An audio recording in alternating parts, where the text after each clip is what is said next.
Hi, good morning, everybody. It's mid-morning in Halifax, and in the Atlantic region, it's a little earlier in the central time zones, and it's very early in the Western time zone. So we appreciate people who are early risers coming across the country to join us for City Talk, 6 of them across the country today, to acknowledge 100 days of COVID. We're very appreciative of all our local moderators and hosts who have been working in partnership with CUI for the last, I don't know how many weeks 100 days is. My math isn't that good, but it's 15 weeks, I guess. It's a really remarkable time in Canada, and a particularly remarkable time for our urban environments and our cities. So I'm really, really appreciative that you're all joining us, and I hope that you'll continue to tune in every hour, basically, or every 90 minutes for these sessions. And we'll, as we always do, record them. You're encouraged to participate in the chat. The moderators will be acknowledging people in the chat and trying to feed them into the conversations. And we particularly appreciate people who are taking time from their day to day and from their various lives to offer their reflections on where we are in day 100. The sponsors for COVID100 include Municipal World, the Public Sector Digest, and First Policy. We're very appreciative of having their support, and many, many other partners that you're going to meet over the next 6 sessions. So this one starts off now at 10:30 in the Atlantic. Then we go to La Belle Province for Arrête numéro 2, and that one starts at 11 o'clock local time. Then we'll be in Ontario, in London, my hometown, just saying, at 12:30 Eastern. After that, we go to the prairies in the north, where we'll be a local time, 1 o'clock, 2 o'clock Eastern, and 3 o'clock Atlantic time.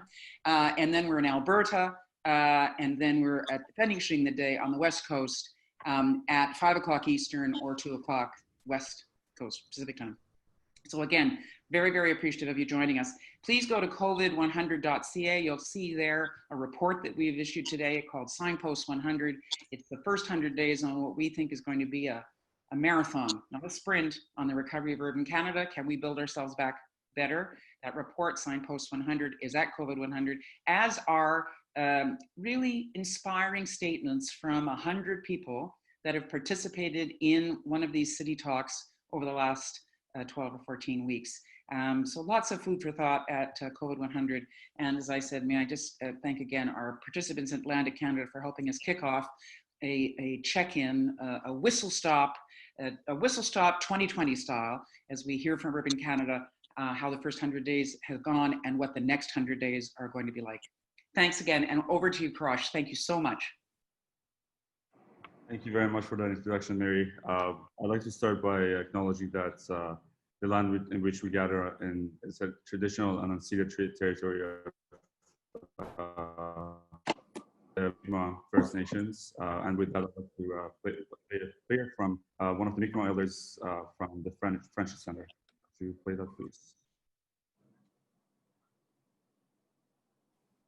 Sorry, Kourosh, the screen has disappeared. I'm going to try and play it a little later. Sorry, can you keep going? Yeah, we have a prayer and a blessing from an elder that we're going to play it shortly here. But I'd like to start by thanking our panel participants. Very, very excited about the panel. First of all, my name is Kourosh. I'm an urban planner. And as of February 1st this year, a restaurant owner in downtown Halifax. So it's been a fun few weeks for me. We also have Cynthia, Dorrington, HR consultant with Vale and Associates. She's also on board of African Museum here in Halifax. Andy Fillmore, the only member of parliament who is a planner. And I was told yesterday that the only planner who's ever been elected to the parliaments, which is very exciting. He's also the parliamentary secretary to the Ministry of Infrastructure and Communities. I'm also very excited to have my friend Elora with HRM. She's an urban planner with the city of Halifax, and Dartmouth, and all the other communities in Halifax. Excited to get her input on this as well. Do you have the video there yet? No. All right, well, let's start by talking about the last 100 days. Obviously, it's been a challenge like no other we've seen before. It's been challenging personally for all of us, I know, but today I'm interested to ask you all, how has it been for you professionally? How do you feel the last 100 days have changed your perspective and the way you work, the way you commute, the way that you conduct yourself? Maybe I start with Cynthia. I would say that it's been an interesting time, unprecedented time frame, uncharted waters, but from a professional perspective, I am doing well. I do realize that this will change how we work going forward. So it's going to be a new way of working. So a massive change to business and businesses going forward. But ultimately, right now, because we're in our bubbles and we really haven't opened the economy fully, I don't think we're seeing the fallout from COVID-19 from a business perspective until we get back to work. And I think ultimately we have done the technology to get us to where we need to be.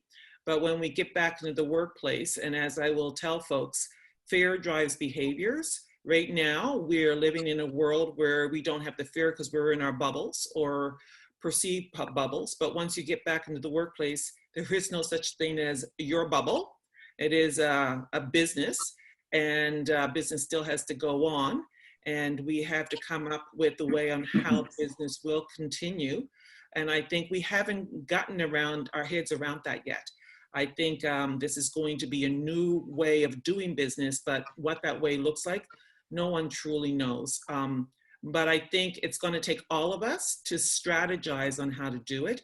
There's no one bullet that's going to be the best one. I think it's going to be really engaging with your employees, understanding the fears, and actually coming into a new culture, because that's exactly what's going to happen here. Every organization is going to be, it's a new way of doing work, but it's a new culture on how you actually deliver and undertake work. Absolutely. There's no normal to go back to. There's a new normal. So Elora, you've been busy. It's been a busy few weeks for you and your team. I know it's been a small but mighty team that you guys have changed a lot of things. Tell us a little bit about your world in the past 100 days. Yeah, sure. So like for everyone, the last few months have been a lot. I think every one day is probably worth 2 days beforehand, or maybe even total of 3 days in terms of mental and emotional and physical work that's been being done. So that's both really impressive, but also really important for people to remember and to consider. I think in our world professionally, it's been really exciting. It's been really tiring. The stakes are high. There's a lot of expectations, and we're doing new things quickly. But I think we're also seeing the relationships that were kind of being fostered and new relationships growing really quickly too, which is really exciting, and new partnerships and new conversations. So I think there's opportunity to be had, and I think there's a lot of hope for what our new cultures are going to be in terms of how we do work moving forward. But I think, yeah, it's been a lot. It's hard to make decisions with very little data so quickly that you don't have a strong understanding of what exactly needs to be done. And I think, as a planner, that's hard to not have that assurance and not have the time to go to the community to the lengths that we would, and trying to balance what we do and how we make changes in a world where things are just constantly changing and we don't have the time and the information that we normally do. So I think that's been both a little bit of a learning process and something that we've had to become comfortable in, but at the same time, it's all temporary. So a big thing that for us has been the support from the government to do things and try things and change things in our teams, and really going out and having the public support too, and that understanding that things aren't going to be perfect. Nobody knows what's going to happen tomorrow. And so we do what we can, and we readjust and we move forward. So I think that's been really, really important for everyone to kind of get comfortable with as we move things forward. But I think, what to me has been the most interesting is how everyone's had an opportunity to reflect on what our life is, and we've taken that pause, or been forced to take that pause, and conversations that were happening in smaller groups have become so much more public, whether it's mobility and what we need, whether it's how we use public space, whether it's housing affordability and income. All of those conversations have become front of mind for everyone, which is a huge opportunity for us as we move forward to have those conversations and really think properly about what we're doing and how we're rebuilding. So there's a challenge to that, but there's also an amazing opportunity that we have to kind of build the society we want. Yeah, out of uncertainty, we're certainly trying to make the best for our communities, and I do want to talk to you a lot more about that today. Andy and Mr. Downtowny, how has it been for you? Downtowny, my downtown St. John's T-shirt here. Look, it's been quite a year, hasn't it? 2020. It started with the loss of that Ukrainian airline, and we thought, wow, what a terrible way to start the year. And honestly, things just kind of went downhill from there with the rise of COVID, and then a couple of here in Nova Scotia, a couple of tragic events that resulted in the loss of service members' lives, and then of course the rise of Black Lives Matter all around the world. And I think, Kourosh, we're going to come back to matters of equity and Black Lives Matter. So I guess what I'll start with just looking through the planner lens for the moment. And what I think this year has actually, the opportunity this year has presented those of us who ply the trade of community building and urbanism, and what it means to people who live in communities, our Canadians and our citizens. I mean, I think the biggest thing is this has caused us to be able to take a giant leap forward in the way that we think about how communities use public space. With this need of safe physical distancing, we're seeing city and state level and federal governments around the world grabbing up public space, whether it's an extra lane of traffic to turn it into a bike lane, or whether it's a row of pylons to widen the sidewalk, and whether it's to grab sidewalk space to allow businesses, sidewalk patios and that kind of thing to flourish, outdoor markets to allow businesses to recover. We are having a really deep rethink, I believe, kind of cracking some of the ossified thinking around how we use public space in our cities to allow more creative thinking, and it's been because of necessity. So the federal government is responding in a number of ways in that regard, how we think about public space differently, and we can maybe talk about that as the conversation goes on. But I think my main point here is that planners and urbanists and community builders, many of whom are listening and are represented on the panel, whichever direction we come from, we have been fighting a fight for a long time to be more generous with publicly owned land and to be more generous in our public realm. And if we're looking for silver linings of the COVID pandemic, I think we found one in it. So yeah, that's my main point. Yeah, I think you're spot on. I think also I think you all alluded to it as well. The whole point around empathy has been really important over the past 100 days. I think all of a sudden we all have empathy for each other at all levels of government and businesses and individuals. So that's been really wonderful to see, despite all the sad story and tragic things that have happened. With that, I want to start with Elora and ask about two words that don't often go together, but they should probably, and that is creative bureaucracy. We have seen a lot of creative things happening around the world. We've certainly seen it right here in Halifax. Tell us a little bit about the front line. How has it been for you as an urban planner, making the changes that we've been wanting to see for years happening within days and weeks instead of years and decades? Tell us what are the changes that have happened in Halifax over the past 100 days in terms of urban mobility, and what are the things that you would like to see continuing to happen here? Yeah, that's a lot of questions, but I'll do my best. But I think, that idea of creative bureaucracy has been one that's been becoming more and more common in discussions. But I think in the true bureaucracy way of doing things, that in order to have creative bureaucracy, you need to put a process around it.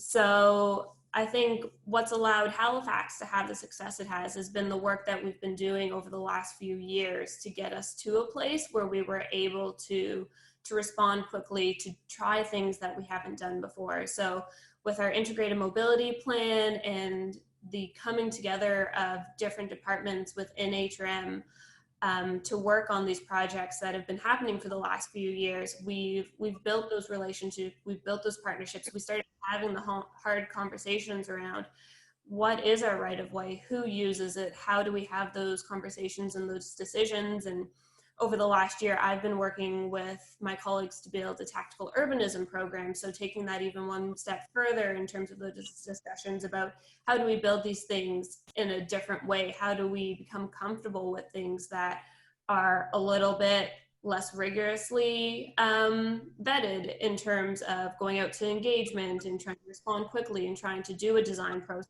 faster, but making sure that there's still the safety aspect to that and making sure that we can understand what materials we can use, what review process we need, how are we maintaining these things, having those conversations up to this point so that when we needed to respond quickly, we could start from there and we could fast track those conversations and move that. And I think having the respect within the departments for each other and the work we do and that understanding is crucial.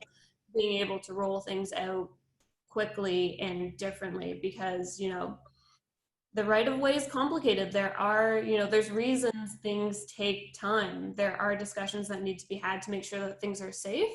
But at the same time, we also can't be afraid of trying things and doing things and widening our options. So I think for us, that's been the biggest factor to our success is the conversations we've been having up to this point. That's really allowed us to maybe push things, you know, call in favors a little bit more and get them to help and for everyone to understand. And I think Andy's point around empathy, or maybe it was Kourosh, about the empathy we have for each other has really become crucial to everything we're doing right now because everything is just so chaotic and we need to rely on others in different ways and we need to really push each other as well and hold each other accountable to the decisions we're making and how we're doing things and making sure that we're using the right lenses for our decisions. I think for us, in terms of what we've been rolling out, I guess, we've been doing slow streets, which are streets with just barrels and signage on roads that say local traffic only, which to start from, we've been using from our integrated mobility plan, the local street bikeways that have been planned. So a lot of consultation had gone into those routes already and there was some comfort in, and they were also selected because they go places and they bring us to destinations, and that focus has been really important. So relying on those plans allowed us to roll out the slow streets a little bit faster. So we started with, I think it was 12 kilometers, and we're rolling out a whole bunch today as we speak. So we're really excited about that. We've been looking at widening sidewalks and trying to understand where the need is for both queuing and space to move. So Spring Garden Road, one of our biggest commercial streets, is another one where we've been doing work with the community over the last few years to work on a permanent streetscaping plan. And because we had those conversations, we were quite confident in understanding what the need of that street was and how we could respond in a way. So we widened the sidewalks there kind of to the nature of what we'll be doing permanently, which is also an opportunity to test out what we're looking to do permanently. So that's been evolving. And then also working really closely with all the business commissions in the area and getting calls from the businesses and really just trying to understand what they need as they reopen and what we can do. So we closed Argyle Street permanently for, a couple of weeks ago, and it's going to stay closed until September, which is a first. We've never done that before, but recognizing the need for more patio space, that's something that we were able to do. Also looking at how we can reallocate space in different roadways as well, whether it's changing them to one-ways or closing them temporarily or anything of that sort, looking at how we support businesses. So it's been a lot of things, and I think in the next few weeks what we're going to see is that as the needs for the businesses change, we're going to have to start adapting some of the methods we've used previously, and also starting to look at what else we need and trying to understand how we support public transit while ridership's low, and how do we kind of move out of the regional center as well as things start to reopen. So there's a lot of different pieces, but it's really exciting, and I think there's been a lot of good response. We're getting a lot of feedback, things to tweak, things to change. The slow streets that are being rolled out today look a little bit different than the first ones. So we're really appreciative of the public also coming in and giving us that feedback. And now that we've had a little bit of time to kind of open up an online forum so that we can get some of that feedback. That is also going to inform how we move forward and start having some of those conversations with the community, because we don't have the data that we usually do to make those decisions. So we really need to rely on the community to tell us what they're doing, how are they moving, what do they need right now, so that we can respond. Yeah, and I think last week of May was a very exciting week for me as an urban planner in Halifax, and as a citizen too. Day after day, the municipality came out with all kinds of announcements and slow streets and bike lanes and temporary, and hopefully, you said Argyle is going to be closed until end of summer, but it's going to extend from there. So a lot of things happened and all got announced in 1 week. So that was a very, very exciting week. And I know it's been a long and hard 100 days for you, but we do appreciate everything that you guys have been doing. And it's been wonderful to see young female planners in Halifax making waves. So from that, I'd like to move to something a little more historic in our city. And that is over the past 100 days, we've seen the Black Lives Matter movements bringing to light once again, the racial tensions that continue to exist to this day. Today is also Juneteenth, which is a celebration of ending of slavery in the United States.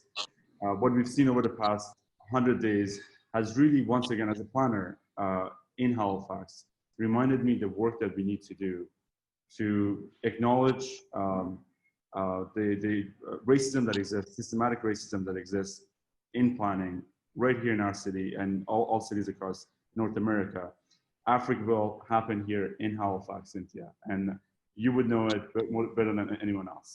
What has the last 100 days meant to you, and how has the Black Lives Matter movement is important in planning and designing our cities moving forward from here?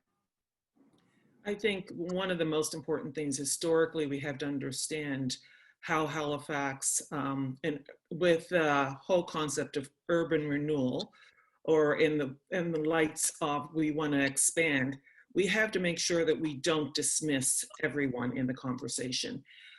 Over 50 years ago, we saw that with Africville and how the city at the time frame and people sitting on council made a decision around a community that destroyed a whole community. Not only destroyed them, it displaced them and then split the community up. And that was humongous, but that wasn't the first time it's happened. But that was a stain on Halifax when you think about it, because that's something that Halifax has to come to grips with. They made their apology around that, but ultimately, what steps have they taken? And as you're making decisions now, and knowing that decisions have to be made around streets, how we do that, making sure that voices are heard, don't overlook the fact that although you have already done work in the past to sort of fast track this, make sure we actually step back and have people at the table having those discussions now. Those discussions that were already done or had been done in the past couple of years, were they done with everybody in mind? Because again, if I'm not included in the discussion, it's not about me.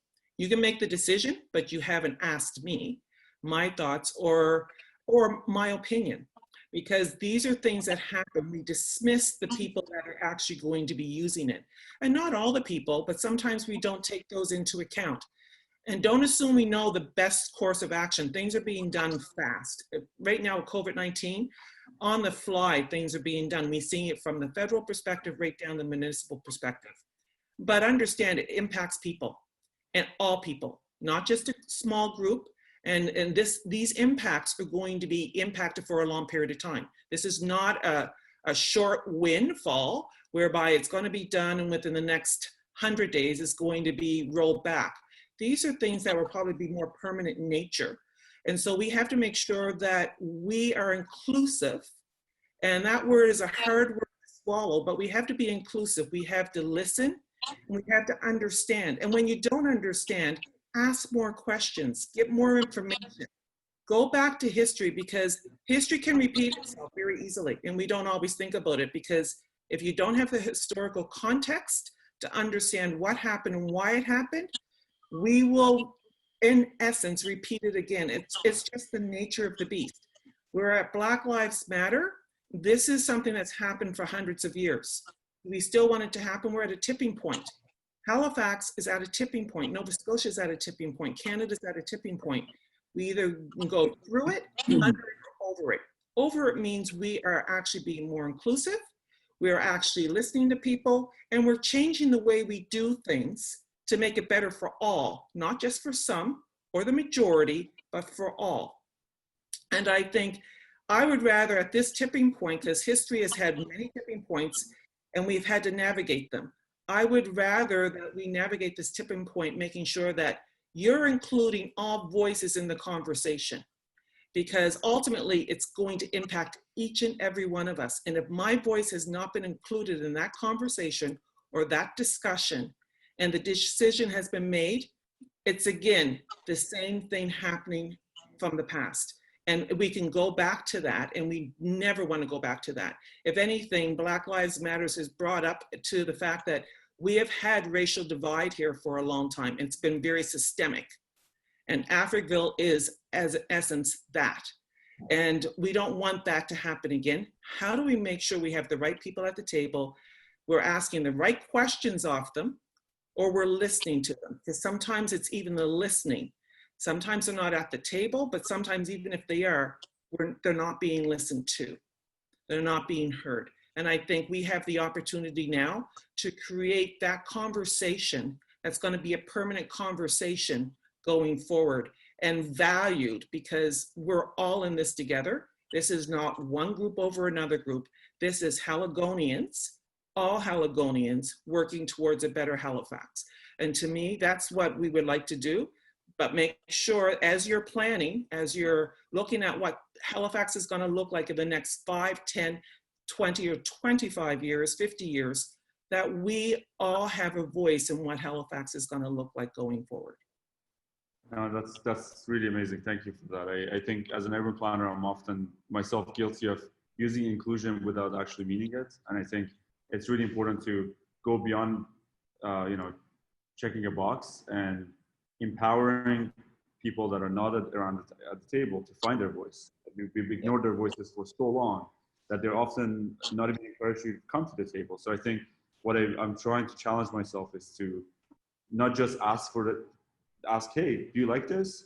Rather start a conversation with getting to know each other and empowering the people that have not been empowered to speak out for so long. And you're talking about expanding the horizon as well.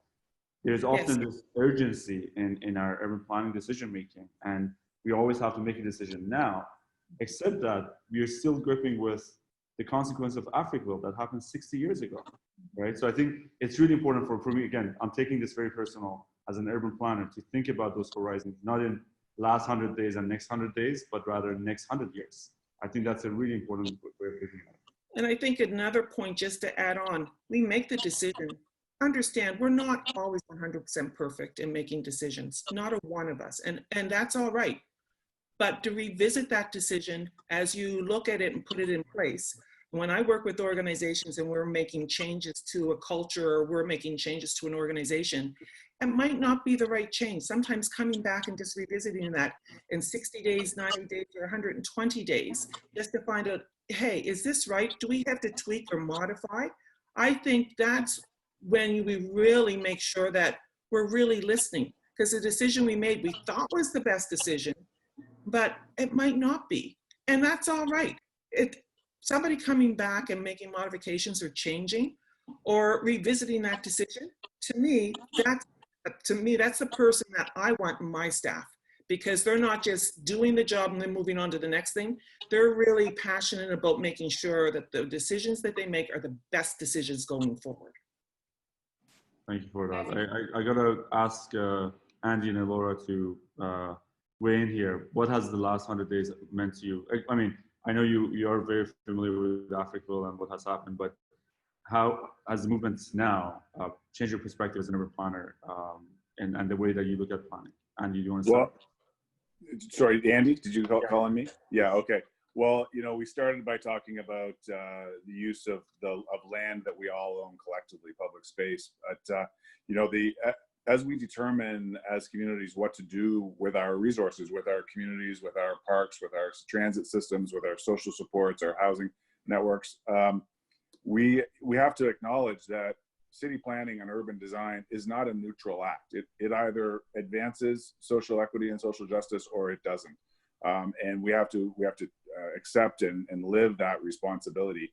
And I just want to say, if folks want to explore this notion of race and in urbanism, I just watched a beautiful half-hour interview. It was on TVO, featuring two Black urbanists, one from LA, one from Toronto. They're both women, and they had the most remarkable perspective. And I'm sure we can figure out how to share the link, but it would be an easy Google, and I would urge people to take a look at that. But to bring it back to Halifax, the most egregious example of urban planning policy, perhaps in the country, happened right here in Halifax. The most egregious example of inequitable planning was, of course, it was Africville, which we've highlighted. That led to very large public subsidized housing projects in which African Canadians and African Nova Scotians are disproportionately represented. That led to some of the challenges and severe problems we see with policing such communities now. It's resulted in intergenerational loss of access to justice, to economic opportunity, to social equity. So this is a real thing. And I think, if anything, the confluence of the importance of community planning with COVID and Black Lives Matter has created this incredible opportunity to do better. Cynthia made the really important point about making sure that her voice is included. Through my career, and I think through most modern planners' careers, we live by that creed that if you're going to be making decisions that impact people, those people have to be at the center of that decision-making process. None of us have the right to do that in a vacuum without them. So it's really important that we bring racialized communities into our community planning processes. There's this book, I just want to hold this up. This is a book that was written by an academic, Ted Rutland. He's a prof at Concordia. It's called Displacing Blackness, Planning, Power, and Race in 20th Century Halifax. He did his PhD dissertation on Halifax, and in fact interviewed me when he was doing that dissertation back when I was a manager of urban design at the city for many years, and he parlayed that into this fantastic book. So this is required reading, I think, and I want to give a little shout out to that. And finally, I just want to add that in my job as MP, in this strange time of isolation, I do my work on the telephone, and I talk to so many people day in and day out, individuals, businesses, organizations, and people are struggling and are really wondering how they can take action to support Black Lives Matter, to increase social justice, to do something that's actually significant rather than tweeting something or celebrating a certain day of social media blackouts and so forth. Well, there's something called the National Black Caucus, and it's led by my colleague in the House of Commons, a man named Greg Fergus. And I encourage you to go find his Twitter feed. Greg brought together the Black Caucus. It's parliamentarians of all parties. It's governmental employees, it's Parliament Hill staffers, it's MPs who represent districts that have significant Black communities like I do, and so I'm a member. We issued, under Greg's leadership, a declaration last week. There are 5 concrete actions, areas of work, and I think that anyone watching this show today, this broadcast, can find something that they could grab onto. You can find that declaration in Greg Fergus's Twitter feed. You can find it in my Twitter feed. It's readily available, and I encourage people who are looking for a way to find action in our communities to support Black Lives Matter and social justice, that they take a look. Thank you, Andrew. How about for you, Elora? I know you talked about importance of public consultation in your work and your inability to do that due to pandemic right now. But what are your perspectives personally as an urban planner in terms of the race relations and how we can do better as planners? Yeah. So I guess to start off with, to build off a couple of things Cynthia said, like the thing that terrifies me most when I hear planners talk is when they're like, this is 100% what we should be doing. This is your answer. And it's something that we hear often with, you know, what might be very good ideas, but I'm always just terrified about that, of that confidence that, you know, I have never done anything where I was 100% sure this is the way to go. We're making decisions that are going to have impacts 30 years down the road. We didn't see 2020 coming. We don't know what's going to happen. I think, you know, we have to be okay with making decisions knowing they might not be right. And I think that's been something that as a profession, we need to spend some time with and get comfortable with, because, you know, it's okay that we're not always right, and it's okay to keep learning, but that's not something that I think we're always used to doing and to thinking.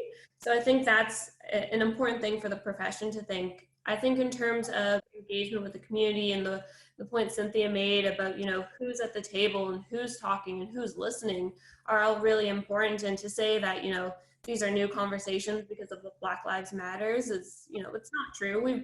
Halifax has been struggling with this for a really long time. And I think over the last few years, there have been a lot of good moves made. You know, in the city, we now have our diversity and inclusion office, which I know for at least planning and development has been an amazing resource to have staff who are dedicated to building relationships in these neighborhoods and having these conversations so that they can help us have real conversations so that our engagement doesn't become a checkpoint or a checklist. Because to have these conversations about a specific project doesn't work.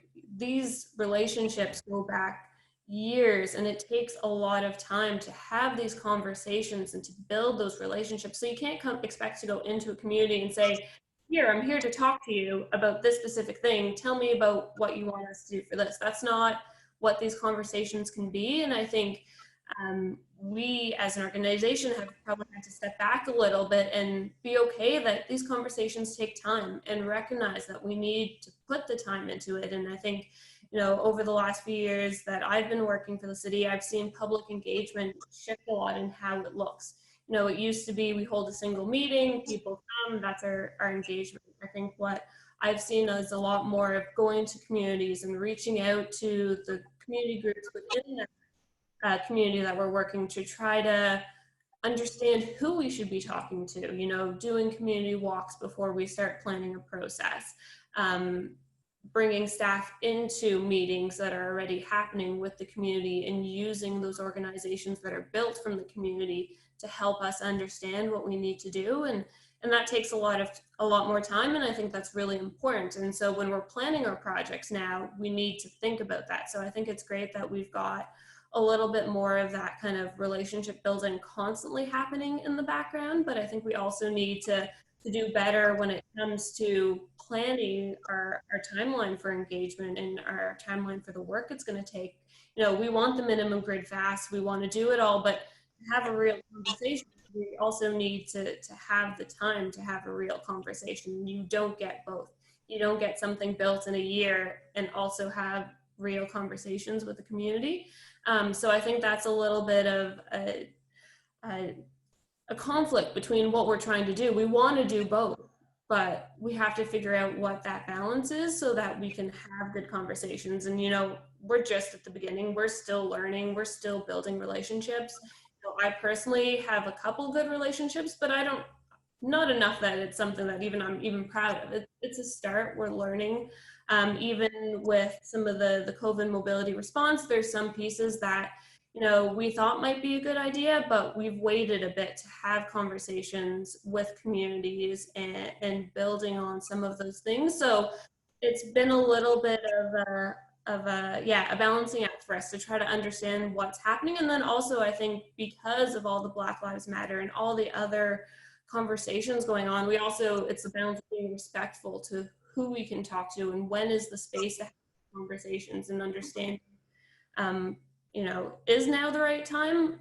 For some, maybe yes, for others, maybe no. And I think that's been also something that I've been trying to learn more about, of how we have that. And it's, you know, it's not this bubble of this month, it's not the 100 days, it's, you know, we've been starting beforehand, which is good and important, but we're there's no finish line, and we're not even close to even thinking about a finish line. So I think it's how do we keep building those, and building the relationships, I think, is really what's important. So engagement goes from community engagement, a checkpoint, into a partnership to making this for our community. Absolutely. And if I can put my activist hat on for a second, the causal interchange discussion that's been happening in Halifax for the past couple of years, we are really encouraging the city to engage particularly the Black Nova Scotians who were misplaced through the project. We are very hopeful that the city will take a second look at it, and with all the realities that are in focus now, I think there is no excuse at this point not to engage our most vulnerable and people that have been misplaced, once through Africa and second time through gentrification of the North End. I think it's extremely important for us to not just look at this as a learning opportunity, but also a time in history that we can actually make a difference. So we're very hopeful that Caucus will be a discussion coming up out of this whole thing. But removing my activist hat now, going back to you, Andy, I've had a couple questions on the feed here as well. What is the federal government's programs going to look like? I know you are working on some things with Minister McKenna. How much can you tell us, and what are the things that are in the works right now that you can share with our audience? Yeah, sure. Okay, so we're coming back to infrastructure and the public space discussion now. So just Cynthia, thank you, and Kourosh, thank you for cracking open that Black Lives Matter discussion, and Elora, your contributions were fantastic. Let's just keep on having those conversations, and they're going to lead to some really good action. Okay. Okay, so the federal government really, it's the best way to describe our role in this like urge to build more bike lanes and more active transportation lanes falls into two categories: short-term and long-term. So the long-term stuff, those are the projects where you have to sort of engineer the results. We have to move curbs. There are big machines in the street, like some of what we're seeing in downtown Halifax now. And much of that, and downtown Dartmouth as well, and much of that was a result of a lot of hard work by municipal planners, but also this $25 million announcement we did last summer for 30 kilometers of separated and protected bike lane in the urban core. So that kind of work is ongoing. It's hard to do that work on the drop of a hat in response to COVID. So that brings you to the short-term stuff. And we're seeing other governments, like New Zealand is always the really great example. Their program called Innovating Streets for People has been wonderful, and cities around the world have followed it.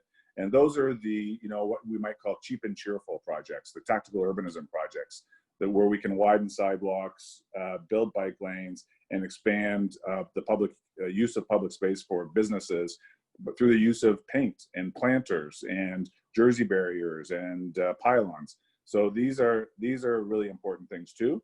If this conversation was happening a week from now, I would have a really good news to share with you about a federal program that I've been working on for the last 2 months. But unfortunately, we're just not quite there yet. So I ask everyone's forbearance, but it's going to be super exciting. And it is directly related to these themes of how we use public space better for mobility and for social exchange and social recovery as much as economic recovery. But if I could, Kourosh, just to go back to the longer term piece, the kind of money, for example, we announced last summer. In Canada, I think probably most people on the call know that we are in the midst of a generational investment in community infrastructure. It really is sort of the scale of FDR's New Deal from the 1930s. This is $180 billion over 12 years. And within that Investing in Canada Infrastructure Plan, or ICIP, there are 4 streams. And that is the green infrastructure stream, the public transit stream, the social infrastructure or community infrastructure stream, and the rural and northern stream.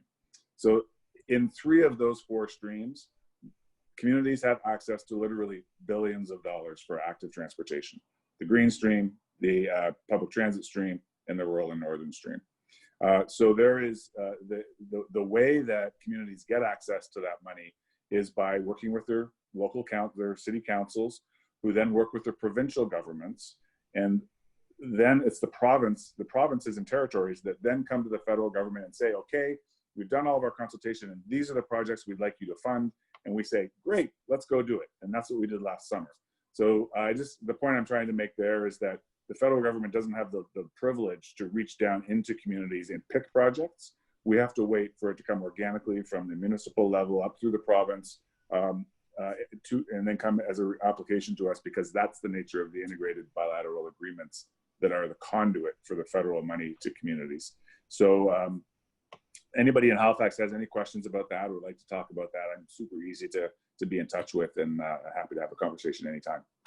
I know you don't see the feed right now, but someone is asking if subsidizing e-bikes and cargo bikes are going to be part of the plan, but we have to wait a week. Excitingly, wait for that to come out. Cynthia, we're talking about the future now. We talked about the programs that are getting announced through the federal government. What are your hopes for the next 100 days, next 100 weeks, next 100 years? Where do you think we should go from here when it comes to changing our city for better? I think most importantly, you talked about relationships, and relationships are what we're founded on as a society. And having those relationships and making sure that we are inclusive as we move forward. There has been inclusion, but I don't think people understand that historically there has not been inclusion. And understand segregation was very evident in Nova Scotia right up until the 1960s. So for the last 50 so years, we have had a voice that we say that we don't have segregation, but we really don't have a voice, because as you saw about 50 years ago, what happened with Africville. Ultimately, I think we have to really understand that this is nothing that we can't work towards. And I do believe we can work towards a relationship, but there's been a lot of broken trust, and relationship is built on trust. Relationship is built on listening. Relationship is built on historical context, understanding what happened, because when the trust is broken, the relationship is harder to repair. So you can't say, oh, we included you, so we have a relationship. It's going to take a long time to build relationships, because this did not happen 20 years ago or 30 years ago and it just popped in. This is 300 plus years ago of historical context that cannot be wiped away with the fact that, guess what, at the end of the day, you're part of the discussion. You still have to build that relationship. And that relationship is going to take a long time to build. And it is having those discussions, one-on-one, group discussions, listening. And if you're not aware or understand, please ask questions. The worst thing we're doing is we're walking away assuming we know what we've heard, but you might not have, because the way we talk is different, because we're using various lenses. My lens as an African Nova Scotian, born and raised here, is totally different than the lens that you guys would have. As a result of my experiences from the time I started school to now, being in the workplace. We've seen this, and it's very evident. How do we move forward? We actually have to be at the table. We have to be in the boardrooms. We have to be at the senior leadership tables and having discussions. We have to make sure that we're representative in our federal, provincial, and municipal politics. One seat doesn't do it. We have to really understand that we do have a voice. We are Canadians, we're Nova Scotians, we're Haligonians, but ultimately we're in this all together. And if we do not look at society as a family, then we're a divided family. And I think we have the opportunity here with this particular tipping point in our history. We have the opportunity to make a change and make our society here in Halifax a better society. But we have to reach out. It's not comfortable. It's not comfortable articulating that we have a lot of anti-Black racism and a lot of anti-Aboriginal racism that's entrenched in our institutions. And we have to acknowledge that. And then we have to say, how do we get them out? It is going to be a massive change. It's going to be a massive impact. This is not going to happen in the next 100 days. It might not even happen in the next 50 years. Like, we really have to work hard. This did not happen overnight, and it's not going to be fixed overnight. And if people think that, I am sorry to say that it's not going to work. You have to really listen to the pain and acknowledge the pain, because there are a lot of people we talk about post-traumatic stress syndrome and having those discussions. There's a lot of pain that comes with this. I can sit here and tell you the different types of impacts that I've had since I was 5 years old starting school, and the discrimination that was taking place, not only with my peers in school, but with teachers. And that's what my lived experience was, the fact that I'm an African Nova Scotian, they didn't think I was going to be successful. People made that choice for me. I didn't make that choice for me. And I overcame that because that was not my choice. And it wasn't their choice to make. But we have to make sure that we're open. We're opening our arms. We're opening our doors. We're having those discussions. And it's going to be a hard discussion, and it's going to take a lot to build that relationship. But ultimately, I think we can. You have to do it one person at a time. And because there's lots of us, you have to do it one person at a time. But most importantly, I think it's the trust. You can't have the relationship without the trust. And if you're saying you want the relationship, you have to start rebuilding that trust. And it's going to take a little while to do, but it's by action. Words are one thing. Cynthia? Cynthia? I think she froze. Yeah. We lost you there for a second there. We lost the last 30 seconds of your talk there. Oh, what I was saying in the last 30 seconds is action is, the words are one thing, but you need to see the actions, and we as people need to see the actions. So saying the words are one thing, actioning the words are most important, because that means that you want to do something with us. So I think we can be a better society if we come together, we listen, we talk, we come together to what that plan looks like and action it together. Yeah, and to your point, I think I've seen a lot of the statements that are being issued, and a lot of people are saying that they're listening, but I really think if you're in a position of power, you have to move beyond from listening. You have to take action, and I think that is going to be the determinant for me whether or not the people in power have listened or not. So, that's good. I saw Andy. I saw you flipping the book there. Did you want to? Well, I was just taking a look at some of some of our storied history in Halifax. Nothing I wanted to raise in particular, but I just want to say, Kourosh, before we finish, I mentioned that I'm doing today's call from my telephone, from my iPhone, which means I don't have access to the comments. I just flipped over for a second, and I did notice there were a few questions there directed to me. I just wanted to say to folks, since I can't see your questions in the conversation today, please email me. My email address is super easy to find, and I'll get back to whatever questions you might have. I will point out that someone was asking how can they make comments, and there's some answers to the questions already in the feed there. Okay. With that, Elora, I do want to go to you as well and to ask you, last 100 days again, as an urban planner, exciting times to see things, great times to learn things and to listen and to take action. What are your hopes and aspirations for the next 100 days, 100 weeks, 100 years, however you want to frame it? What are your hopeful thoughts? Yeah, so I think I am, I guess, hopeful, but also a little bit fearful in that we won't do it. And I guess what I've been trying to figure out ways to keep top of mind is the stories that are being told right now and making sure we don't forget. And I think if we can do that, and if we can remember our experiences here and remember that, what we turn to in times of crisis and what became most important, how do we keep that top of mind as we move forward with these decisions and these discussions? And I think, I don't know what's going to happen in the next 100 days. I'm hoping it's not a hurricane, because I've got a lot of temporary barrels around the city. So that's kind of a Halifax unique problem, I think, with the slow streams and our temporary measures. So that's something that we're going to have to evolve over the next little while as we get closer to hurricane season. But I think moving forward to these long-term plans and kind of adding on to what Andy was saying about funding, a big part of what we could do now was because we had budget for it and we had the funding allocated to tactical programs and active transportation and all of that. So I think making sure that we continue to have these conversations around budget and funding is really important.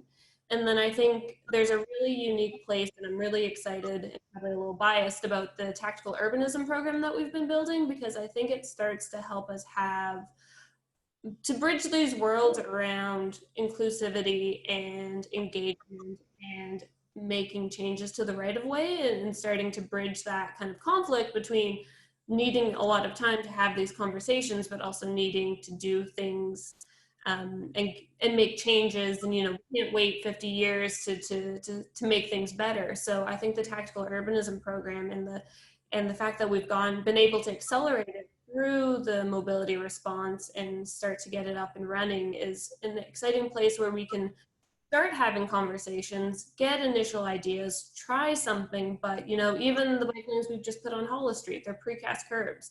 Like, they're not the permanent infrastructure. They're not, you know, a poured concrete raised bikeway. So I think as we start to see some of these tactical pieces, there's a really great opportunity that we can then go into the community and having chances to experience things, to change things, to make it better and to evolve it. And so that we can still try to make things incrementally better while still leaving space for these conversations and the acknowledgement that, you know, a city is always changing. We are, you know, what we do is, it might look permanent, but it also is very, very easy to adapt and to make changes as well. It just, everything costs money and everything takes time. So it's having those pieces together. So I think that's what I'm really excited about, is this new program that might allow us to try things differently, and as a community come together around it to have conversations and to be more adaptable in what we do and to learn new things because of it. Yeah. I'm reminded of what city manager said 4 weeks ago. Halifax's city manager, Dr. Bay, said, we are going to take these measures, and we are going to make mistakes, and we are going to fix things, and that's okay. And I think that's part of the learning process that we all have to go through, to be okay with failure and to be okay to try things. If you don't try, we will never know. We will continue building our cities, spiraling our cities out of control. So I must say I'm encouraged every single day by the work you, Elora, your team is doing in Halifax. The fact that you are here representing the work that's being done, as you know, probably one of the younger members of your team. I'm really encouraged to see that, and I see a lot of positive changes in our city. And last 100 days have been extremely difficult for many people. We are still very privileged to be in Canada, but that doesn't minimize the hardship that we've all gone through. So the small moments that we have to celebrate, and Elora, you've been a part of that. So I want to thank you and your team for all the work you're doing. Andy, I'd like to extend that thank you to your team as well. I know you guys have been extremely busy on your end, bringing a lot of programs to the front. You and I have been talking on a regular basis about the government programs that are coming down, not just in our cities, but in the businesses and different things. So I appreciate the work you're doing as well. And Cynthia, I know the last 100 days would have been even more difficult for you, seeing the videos that we've seen from the States and the difficult moments that we're living through.